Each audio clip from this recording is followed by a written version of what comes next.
Sweety, ఏంటా luggage? మమ్మ, నేను సాగర్ దగ్గరికి వెళ్ళిపోతున్నాను.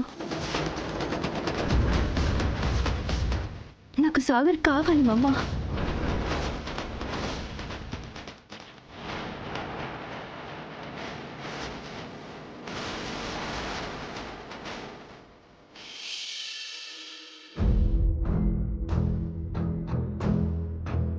శిఖరా, వెళ్ళి ఎర్రనీళ్ళు తీసుకురా.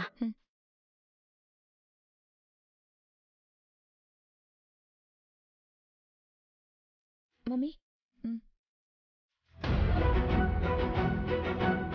ఎవరి పాపిష్టి కళ్ళు పడ్డాయో ఏమో, వాళ్ళ కళ్ళు పేలిపోను, వాళ్ళ కడుపు మండిపో.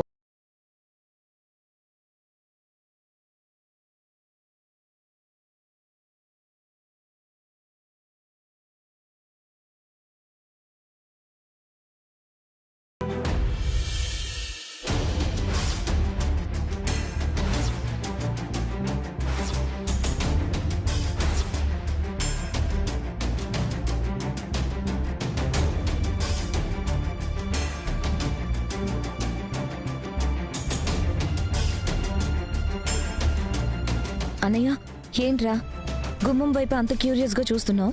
హిమ గురించి. మళ్ళీ వస్తానని చెప్పింది కదా, ఇంకా రాలేదు, అందుకని. సాగర్, ఏంట్రా ఇది? ఇంత జరిగినా పెళ్ళాం మీద ఇంకా అంత పిచ్చేంట్రా? అయినా దాన్ని ఇంతలా నెత్తికెక్కించుకున్నావు కాబట్టే వాళ్ళ అమ్మ ఆటలు సాగుతున్నాయి. ఆవిడ కంటికి కనీసం ఆనకుండా పోయాము. ఏం చేద్దాం, కర్మ. శిఖరా, కోడలు వచ్చింది, వెళ్ళి హారతి పట్రా. అక్కర్లేదు, ఆగు.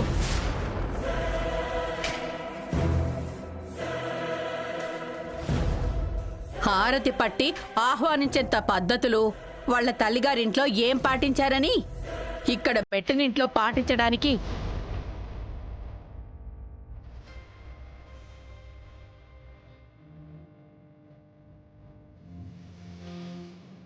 పిన్ని, అలా అంటావేంటి? గర్భంతో ఉన్న అమ్మాయి పుట్టింటి నుంచి తిరిగి వస్తుంది కదా. నా ఇంటి మనుషులకి గౌరవం ఇచ్చి ఈ గడప మర్యాదని కాపాడినదైతే నా కోడలు అని తల మీద పెట్టుకొని లోపలికి తెచ్చుకునేదాన్ని.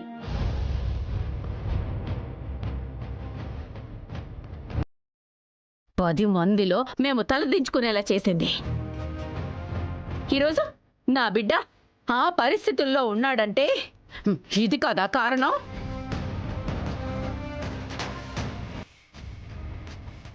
ఆ యాక్సిడెంట్లో జరగకూడదు ఏదైనా జరిగుంటే ఏమై ఉండేది? అప్పుడు ఆ పాపం ఎవరిది?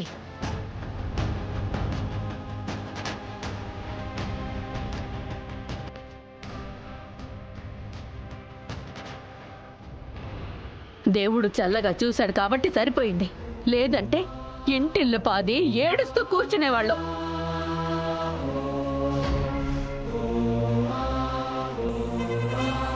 అప్పుడు ఈ ఇంటి గుమ్మం వైపైనా చూడనిచ్చేదా వాళ్ళమ్మ? పోనీలే, జరిగిందేదో జరిగిపోయింది. ప్రమాదం తప్పి సాగర్ క్షేమంగా ఉన్నాడు కదా, అలాంటి మాటలు ఇప్పుడు ఎందుకు చెప్పు? చూడండి, గొడవ జరుగుండొచ్చు, అలా అని తప్పు ఒకరి వైపు ఉందని ఎవరి గురించి మాట్లాడడం లేదు. ఆ సందర్భంలో అందరిలాగే నా చెల్లి కూడా రియాక్ట్ అవ్వాల్సి వచ్చింది. అంతేగాని ఈ ఇంటి గౌరవ మర్యాదల్ని పాడు చేయాలని ఆ ఆలోచన నా చెల్లికి ఏమాత్రం లేదు. దయచేసి జరిగిందేది కూడా ఉద్దేశపూర్వకంగా కాదు అని అర్థం చేసుకోండి. ఒకవేళ మా వైపు నుండి తెలియక తప్పు జరుగుంటే మా కుటుంబం తరపున నేను సారీ చెప్తున్నాను.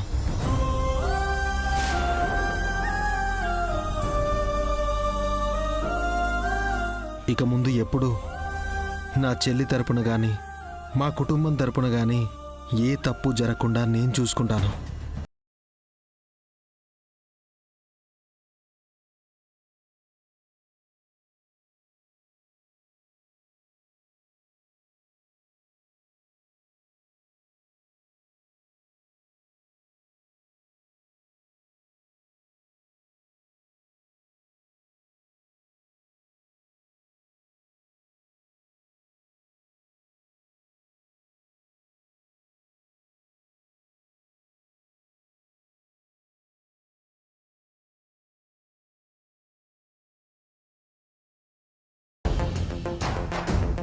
బావగారు, మా మనసుకు తగిలిన బాధ ఏంటో మీకు అర్థం అవ్వాలని ఇదంతా అన్నాం కానీ మీరు సారీ చెప్పాలని కాదు. మీ మాట మీద మాకు గౌరవం ఉంది. ఆ మాటకి మా కుటుంబం విలువిస్తుంది. కృష్ణ, మీ వదని లోపలికి తీసుకెళ్ళు. వెళ్ళు హిమ. ఆగండి ఆగండి ఆగండి, ఒక్క నిమిషం.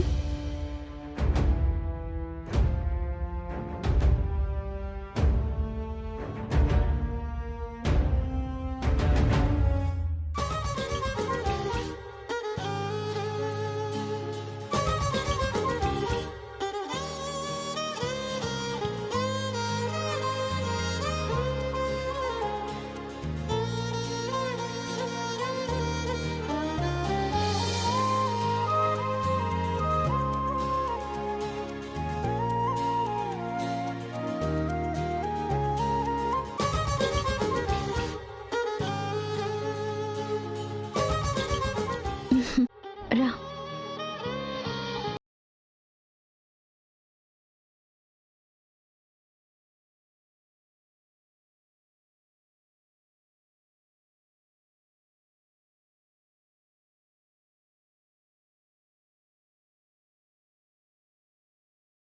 హిమ,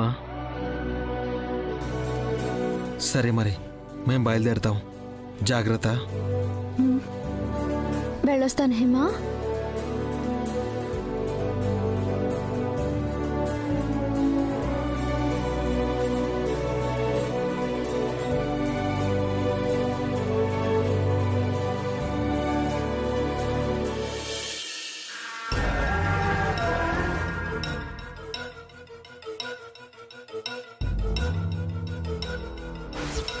అమ్మా, నేను సాగర్ దగ్గరికి వెళ్ళిపోతున్నాను.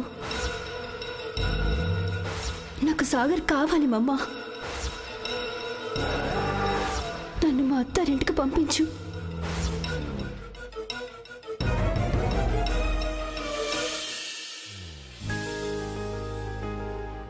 రాధా గారు, సాగర్ అన్నయ్య హిమ కలిసిపోయారు. పాపం, వాళ్ళెక్కడ విడిపోతారు, తర్వాత వాళ్ళ భవిష్యత్ ఎలాగో అని చాలా భయపడిపోయాను రాధా గారు. ఇప్పటికి గానీ మైండ్ రిలాక్స్ అవ్వలేదు. అప్పుడే రిలాక్స్ అయిపోతున్నావా? హిమ సాగర్లు కలిసిపోవడం ఎంత పెద్ద టాస్క్ అయిందో. ఇప్పుడు విష్ణు శ్రీకాంత్ల పెళ్లి జరగడం కూడా అంతే టాస్క్. కాకపోతే ఆ టాస్క్లో నీకంటే టెన్షన్ అంతకు మించి నాకుంటుంది. ఆల్రెడీ ఇచ్చిన వారంలో 2 రోజులు పూర్తయిపోయాయి. కానీ ఇంతవరకు మీ అమ్మగారికి ఆ నిజం ఎలా చెప్పాలో కూడా ఆలోచించలేదు. అటువంటి ప్రయత్నం కూడా ఏమీ చేస్తున్నట్టు నాకైతే అనిపించట్లేదు. అనిపించడం అంటే ఎలా అనిపిస్తుందండి? అసలు అమ్మతో చెప్పే అవకాశమైనా రావాలి కదా. ఆ రోజు నుంచి ఈ రోజు వరకు ఫ్యామిలీలో సాగర్ హిమల టెన్షన్తోనే సరిపోయింది. ఈ మధ్యలో అమ్మని ఎలా కన్విన్స్ చేసేది? ఎలా కన్విన్స్ చేసేది అని నన్ను అడిగితే నేనేం చెప్పాలి? టైం తక్కువ ఉంది కాబట్టి ఏదో ఒక టైం కల్పించుకుని చెప్పాలి కదా. ఏది చెప్పినంత ఈజీ కాదండి. మా అమ్మ పరిస్థితి మాకు తెలుసు కాబట్టి మేము ధైర్యం చేయలేకపోతున్నాము. కృష్ణ, అసలు నాకు అర్థం కావట్లేదు. శ్రీకాంత్ని మీ అక్క ప్రేమించింది అని చెప్పడం వల్ల మీ అమ్మగారికి ఏదో అయిపోతుందని ఎందుకు భయపడుతున్నారు? శ్రీకాంత్ ఏమీ ఆ వరుణ్ గారి లాగా చెడ్డవాడు కాదు కదా. కానీ శ్రీకాంత్తో శిఖర పెళ్లి చేయడానికి ఏర్పాట్లు జరుగుతున్నాయి అక్కడ. మా పిన్ని అనే మాటలు చాలు తర్వాత అమ్మకి ఏదైనా అవ్వడానికి. అదే అర్థం చేసుకోండి రాధా గారు.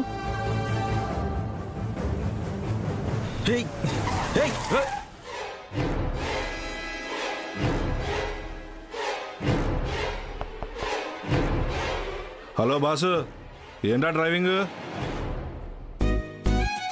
పక్కనే అందమైన అమ్మాయి ఉంటే ఏం పట్టించుకోవా? ఏయ్, ఈ అమ్మాయి నా లవర్ కాదు. ఓ, నువ్వు కార్ డ్రైవర్వా?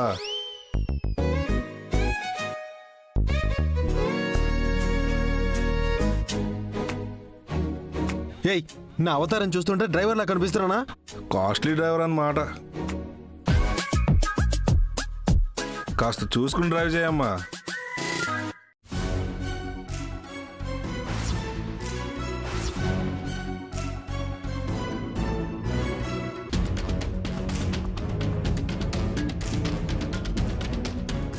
నవ్వాపుకుంటున్నావు కదూ?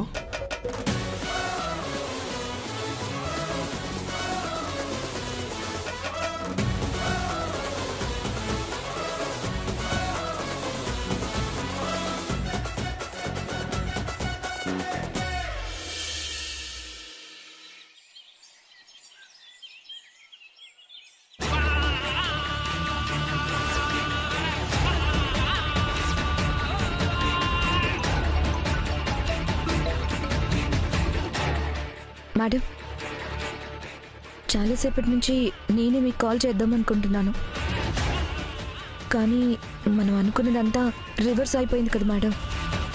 మీరు డిస్టర్బ్ అవుతారేమో అని నేను కాల్ చేయలేదు. పర్వాలేదు శిఖర. అనుకున్నది జరగనంత మాత్రాన నా సంకల్పానికి చెదలు పట్టినట్టు కాదు. ఎక్కుపెట్టిన యారో గురి తప్పొచ్చు, కానీ గురి పెట్టిన టార్గెట్ అలాగే ఉంది. నా స్వీటీని తిరిగి రప్పించుకునే టార్గెట్ ఎప్పటికీ అలాగే ఉంటుంది. రప్పించే తీరుతా. కానీ మేడం, హిమ ఇక మీ దగ్గరే ఉండిపోతుంది, మీరు ఇంకా హ్యాపీగా ఉన్నారు కదా అని నేను అనుకున్నాను మేడం. కానీ ఆ కృష్ణ సరైన సమయంలో సాగర్ అనే యాక్సిడెంట్ని పర్ఫెక్ట్గా వాడుకొని సింపుల్గా మనల్ని దెబ్బతీసింది. అందుకే కదా శిఖర, స్వీటీని ఈ టైంలో బలవంతంగా ఆపి ఎమోషనల్గా తనని హర్ట్ చేయడం అంటే నా క్యారెక్టర్ని నేనే దెబ్బ తీసుకోవడం అవుతుంది. అందుకే తనని నేను ఆపలేదు. అయితే ఏంటిలే శిఖర, అక్కడికొచ్చిన నా కూతురు మళ్ళీ ఇక్కడికి రావడం పెద్ద సమస్య ఏమీ కాదులే. నా కోసం నువ్వున్నావుగా అక్కడ.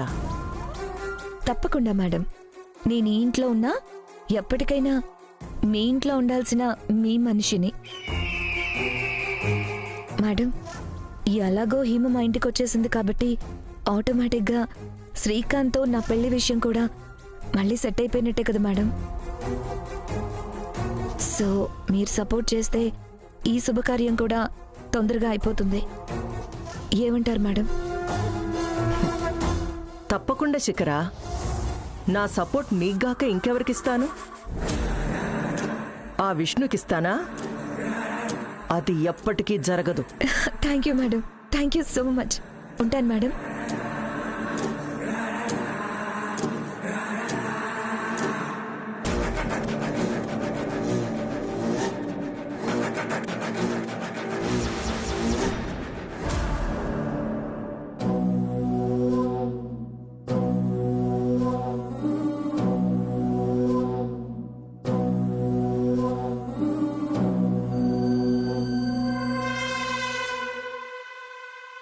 మమ్మీ,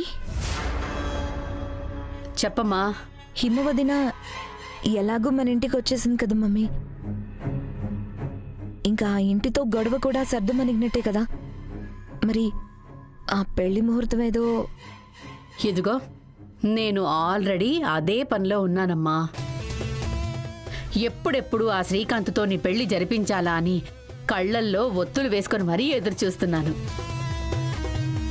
శ్రీకాంత్తో నీ పెళ్లి జరిపించాలి. నీకు నచ్చిన జీవితాన్ని నేను నీకు ఇవ్వాలమ్మా.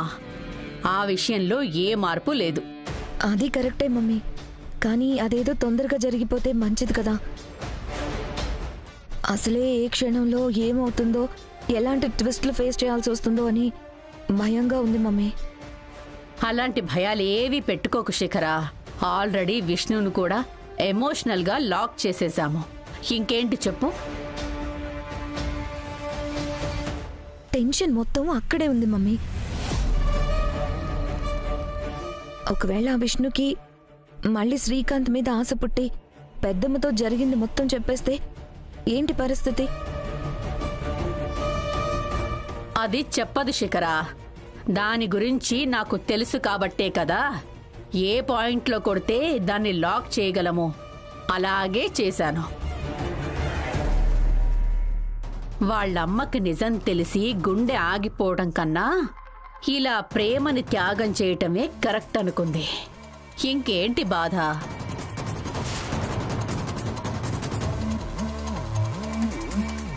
అంటే విష్ణు వదిన ఇంట్లో నిజం చెప్పకపోవడానికి కారణం ఇదా? మరి తమ్ముడు గురించి రాధగారు ఒకవేళ మాట తప్పితే? మాట తప్పితే ఈసారి మామూలుగా ఉండదని ఆ రాధకి కూడా తెలుసులే శిఖరా. ఇన్ని గొడవల తర్వాత మళ్ళీ అతగాడి చెల్లెలు కాపురానికి అత్తారింటికి వచ్చింది. సో చెల్లెల్ని తిరిగి పుట్టింటి పాలు చెయ్యాలని ఆ అన్న అనుకోడు కదా. నువ్వు అదేమీ ఆలోచించకు. ఏది ఏమైనా నేను ఏం చేసైనా నీ పెళ్లి శ్రీకాంత్తోనే జరిపించి తీరుతాను. నీకు విష్ణు వల్ల సమస్యే లేదు. రాధ ఏమి చేయలేడు.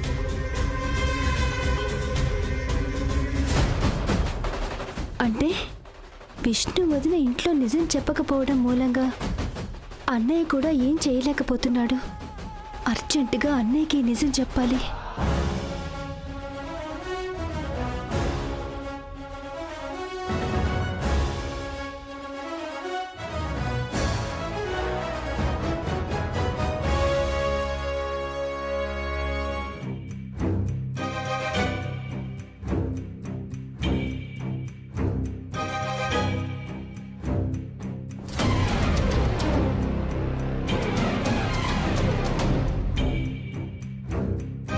ఏంటి హిమా, ఫోన్ చేసి అర్జెంటుగా రమ్మన్నావు?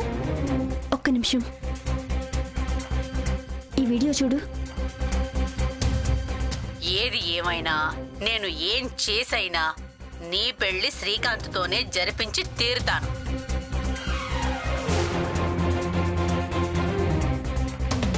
నీకు విష్ణు వల్ల సమస్యే లేదు.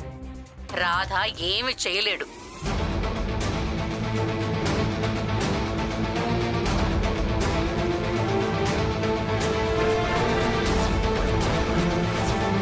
ఇది నీకు తెలియాలనే అర్జెంటుగా రమ్మన్నాను కృష్ణ. మంచి పని చేసావు హిమా. సరే, ఇప్పుడేం చేద్దాం?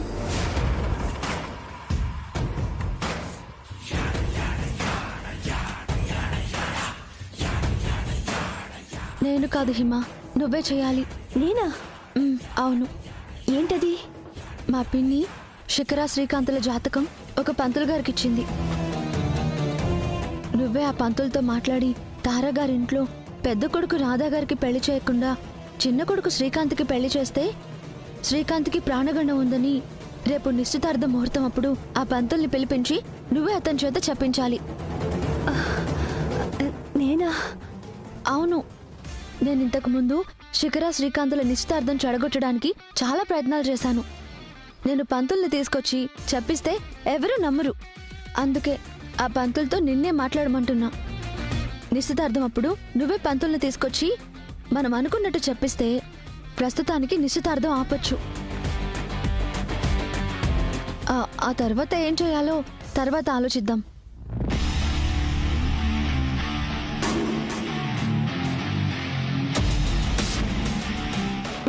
సరే కృష్ణ, కానీ ఆ పంతులతో ఎలా మాట్లాడాలి? ఆయన ఫోన్ నంబర్ నీకు పంపిస్తాను. టైం చూసుకుని అతనితో మాట్లాడు. మంచి అమౌంట్ ఇస్తానంటే అతని పనికి ఒప్పుకుంటాడు. అలాగే కృష్ణ. హిమా, జాగ్రత్త. ఈ విషయం ఎవరికీ తెలియకుండా హ్యాండిల్ చేయి. ఎట్టి పరిస్థితుల్లో ఎవ్వరికీ తెలియనివ్వను. నేను ఎక్కువసేపు ఇక్కడ ఉండడం అంత మంచిది కాదు. నేను వెళ్తాను. Okay, bye.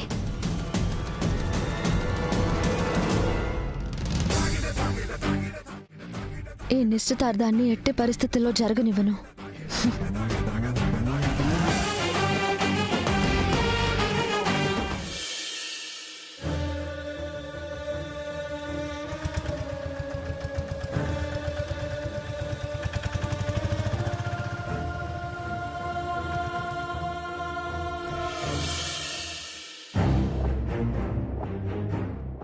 మమ్మీ, నాకు చాలా హ్యాపీగా ఉంది మమ్మీ. నా పెళ్ళికి ఏ ప్రాబ్లమ్స్, ఏ హర్డల్స్ ఎదురవుతాయో అని టెన్షన్ పడిపోయాను. కానీ మమ్మీ, ఈరోజు లగ్న పత్రికే రాసుకోబోతున్నావు. నాకు చాలా ఎక్సైటింగ్గా ఉంది. ఇదంతా నీ వల్లే mummy. Love you so much.